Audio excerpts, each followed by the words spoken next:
The 17 News at Sunrise podcast is brought to you by Clinica Sierra Vista. Welcome back to the 17 News at Sunrise podcast, where we share your news on your schedule.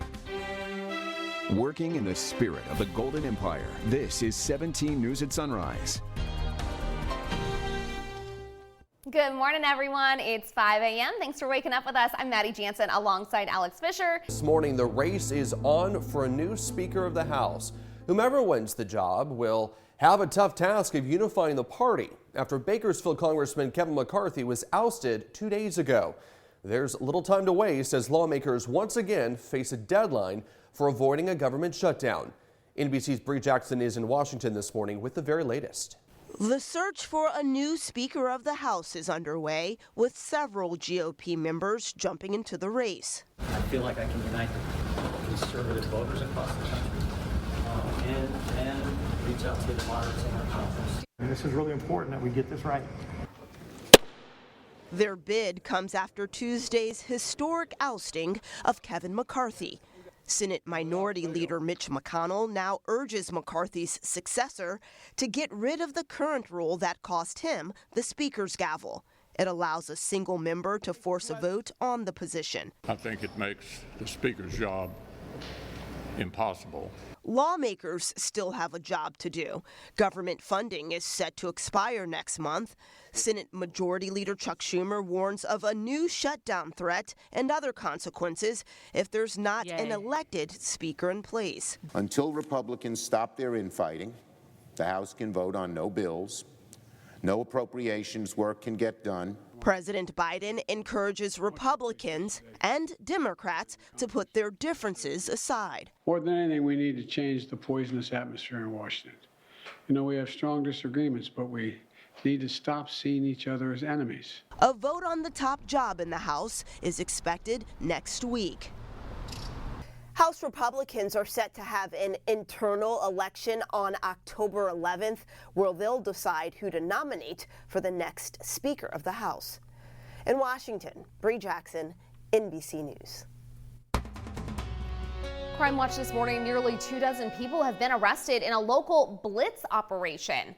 The operation took place at East Hills Plaza. CHP officers arrested 23 people for retail theft. A blitz operation is a coordinated effort between law enforcement, local retailers, and their loss prevention personnel for the purpose of putting a stop to retail theft. An arrest has been made in the murder of Daniel Landeros, a prominent member of the LGBTQ community who was killed on his birthday at Yokuts Park. Bakersfield police say the 43-year-old was shot late at night inside the park last month. Landeros has been described as a fierce advocate for the LGBTQ community, immigration reform, and civil rights. Bakersfield police say they arrested a Delano man, Freddie Rivera, in connection to this case. He is being held without bail and is due in court tomorrow. It's been almost 2 years since a 21-year-old man was gunned down in South Bakersfield. And this morning, his family is still searching for answers. On Halloween back in 2021, Isaiah Leyva was shot and killed on McKee Road. His family got together and created a $25,000 reward for information about the case. But still, there have been no arrests. Leyva's mother describes him as a family man, adding her son was wise beyond his years. He loved to travel. He loved pulling pranks. He was just an overall just outgoing young man who loved life. I want justice for my son. I want justice for Isaiah. Anyone with information about the murder of Isaiah Leyva is asked to call the Kern County Sheriff's Office at 861-3110, or you can remain anonymous by calling the Secret Witness Hotline at 322-4040. To making headlines around the nation, we're learning more this morning about the murder case of iconic rapper Tupac Shakur. Dwayne Davis, the suspect in this murder, made his initial appearance in a Las Vegas court. Davis, also known as Keefe D., told the judge his new lawyer was not present and he needed a 2-week continuance before his arraignment. Davis was arrested nearly 30 years after Tupac's death. Police say he publicly admitted his role in the killing during interviews before his 2019 tell-all memoir. Davis is expected to plead not guilty. The San Francisco Gay Men's Chorus and many others paid respects to the late Senator Dianne Feinstein last night. This was the scene when her casket was removed from San Francisco City Hall. A memorial service for the longtime senator will be held back at City Hall this afternoon. Vice President Kamala Harris, Governor Gavin Newsom, and Congresswoman Nancy Pelosi are all expected to attend. It was originally open to the public, but due to security concerns, organizers say it will now only be open to the 1,500 invited guests. Meantime, many of Kevin McCarthy's Bakersfield supporters and even some of his critics were mystified by the local congressman's ouster as Speaker of the House this week. So what's next? 17's Robert Price spoke with one man who's well qualified to break that down. In the early 1990s, Kevin McCarthy was the fresh-faced district director for Bill Thomas, one of the most influential and respected members of Congress. A policy guy who read the fine print.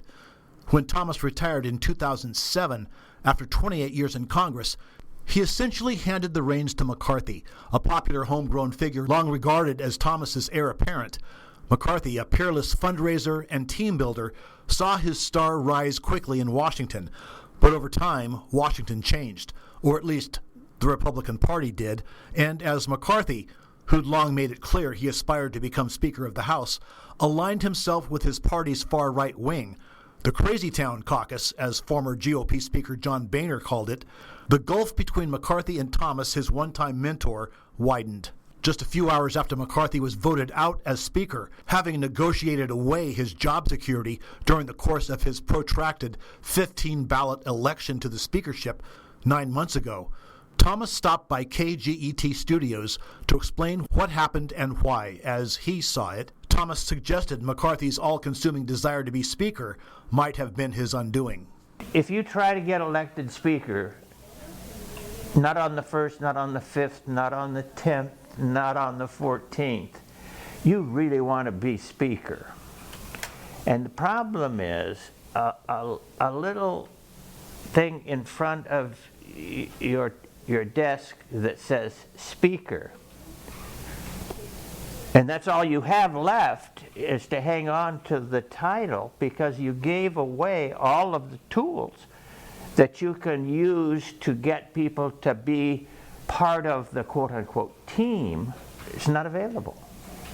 Yes, McCarthy gave up all his bargaining chips on the first day when he cut deals to win the support of the party's far right, led by his chief antagonist, Florida Republican Matt Gaetz. I mean, that was the only job he ever wanted. He didn't serve on committees where you could become, to a degree, not an expert, but at least very knowledgeable. It's a pretty tough blow. What happens now with the budget can merely having been kicked down the road, a scant 45 days to avert a shutdown, the House in a week-long adjournment, and no Speaker to manage the negotiation? They've got to start making decisions. Now, obviously, look at the only thing from a mechanical, structural point of view that's going to get the job done, work out a bipartisan agreement. The GOP's right wing demanded that McCarthy shun the Democrats, then ousted him anyway. Now what? So at some point, somebody's got to talk about reality. In Bakersfield, Robert Price, 17 News. The 17 News at Sunrise podcast is a production of KGET and Nexstar Media Group. For more on all of the headlines in today's show, head to kget.com.